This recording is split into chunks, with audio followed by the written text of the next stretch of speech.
রাজ্যের এক গুরুত্বপূর্ণ প্রশাসনিক সিদ্ধান্ত ভেঙে দেওয়া হলো আসানসোল পৌর নিগম নির্বাচন বোর্ড।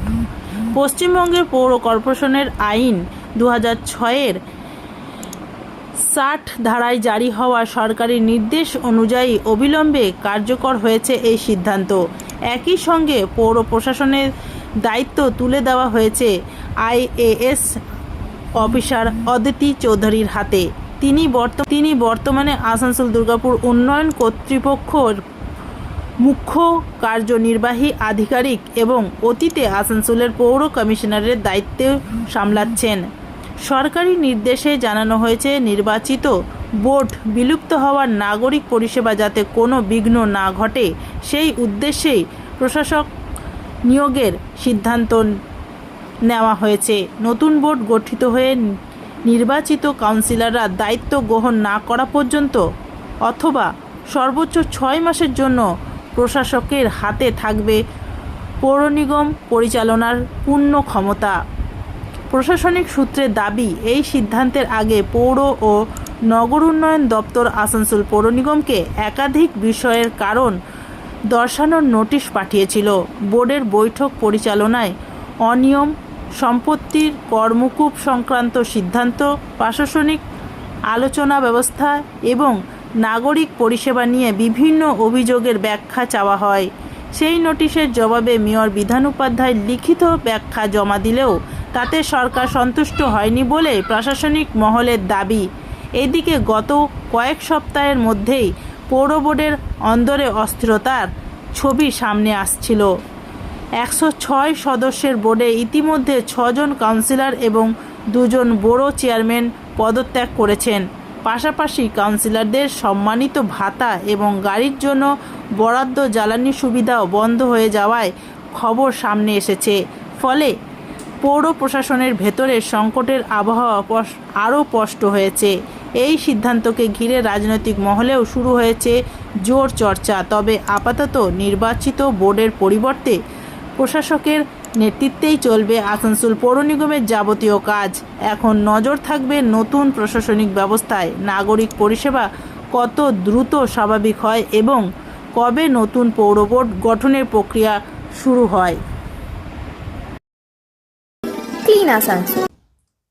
প্রথমত হচ্ছে, আমি নিজে জানতাম না যেটা ভাঙা হয়েছে। আমি যখন শুনলাম, তো শোনার পর তারপর আপনারা এসছেন। এটা দেখুন, ওনাদের মনে হয় না গণতান্ত্রিক হিসাবে তো এটা অধিকার নয়। প্রথমত হচ্ছে, একজন নির্বাচিত যারা রয়েছে 5 বছরের জন্য থাকে, তো ওনারা একটা চিঠি আমাদেরকে অলরেডি করেছিলেন, কমিশনার অ্যাড্রেস করেছিলেন, তারপর আমাকে দিয়েছেন এবং সেটাতে আমি রিপ্লাইও দিয়েছি গতকালকে। তারপর কাল রাত্রে বা আজকে যখনই ভেঙেছেন, ডিজলভ করেছেন, ওনারা আরও ভালো পরিষেবা দেওয়ার জন্য ডিজলভটা করেছেন। ওনাদের আগাম শুভেচ্ছা রইল এবং আমাকে বা আমাদের যে কোনো কাউন্সিলরকে যদি কোনো দিন কোনোভাবে যদি দরকার পড়ে আসানসোলের মানুষের পরিষেবা করার জন্য, তো নিশ্চিতভাবে আমরা সাথে আছি। কালকে যখন আপনি একটা আমাদের বক্তব্য দিয়েছিলেন, তখন কি আপনার কাছে কোনো নির্দেশ আসেনি? আমি আজকেও জানতাম না, আমার কাছে তো কোনো চিঠি আসেনি। মনে হয় এটা কমিশনারের কাছে, যিনি আছেন তার কাছে এসছে। আমাদেরকে তো না, আরেক যে কোনো কাজে আমাদেরকে মেয়ররা রয়েছে বা বোর্ড রয়েছে, বোর্ডকে বাদ দিয়ে তো ওরা করেছে। ঠিক, শ্যামাপ্রসাদ মুখোপাধ্যায়ের জন্মদিনও আপনাদের বলা হয়নি এরকম? না, আমি জানতামই না। তো এইভাবে হঠাৎ একটা সেট আপ সরে গেল, কতটা অসুবিধার মধ্যে পড়তে পারে পাবলিক বা সাধারণ মানুষ বা কর্পোরেশন? দেখুন, অসুবিধাতে মনে হয় পড়বে না বলেই তো ওনারা চিন্তা ভাবনা করেছেন। ওরা চাইছেন আরো ভালো পরিষেবা দেওয়ার জন্য, তো নিশ্চিতভাবে ওরা আরো ভালো সেট আপ তৈরি করে রেখেছেন। এই প্রশাসকের বসার আগে তার কি পরিষেবায় কিছুটা খামতি হয়েছিল মনে হচ্ছে? দেখুন, এটা বড় কর্পোরেশন, এখানে আসানসোল যে প্রপার আসানসোল ধরুন ঘিঞ্জি ভাবে রয়েছে।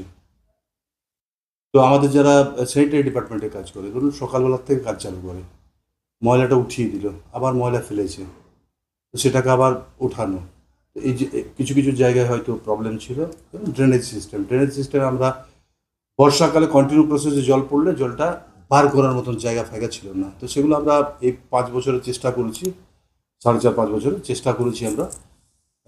যতটা ফান্ড পেয়েছি, যেভাবে ফান্ড পেয়েছি সেভাবে কাজ করেছি এবং আশা করছি যে সরকার যখন নিজে চালাবে এটাকে তখন আরও বেশি পরিমাণ হয়তো ফান্ড পেয়ে আরও বেশি পরিমাণ কাজ হবে।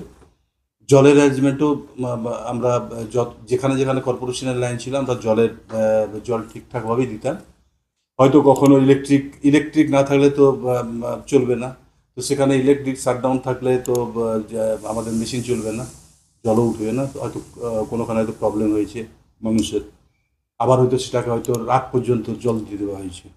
আর যেখানে কর্পোরেশনের লাইন এখনও যায়নি সেখানে অলরেডি এই বোর্ডে একটা টেন্ডার হয়ে পড়ে আছে, তো সেগুলো নিশ্চিতভাবে আগামী দিনে কাজ হবে। এই প্রশাসক মনে করছেন কাজ করবে? তার জন্য তো বোর্ডটা নিয়েছেন, মানে ওনারা চাইছেন আরও ভালো পরিষেবা দেওয়ার জন্য, তো নিশ্চিতভাবে কাজ করবেন। ওরা বলছে নাকি নাগরিক পরিষেবা পেতনা এবং আসানসোল পুর নিগমে প্রচুর দুর্নীতি নাকি হয়েছে। দেখুন এখন তো দায়িত্ব চালাবেন, তো দেখে নেবেন সেটা যদি এরকম কিছু থাকে আর কি। নিশ্চিতভাবে। দেখুন এত বড় একটা কর্পোরেশন, আমি আমি আমি আমি আজকে ছিলাম,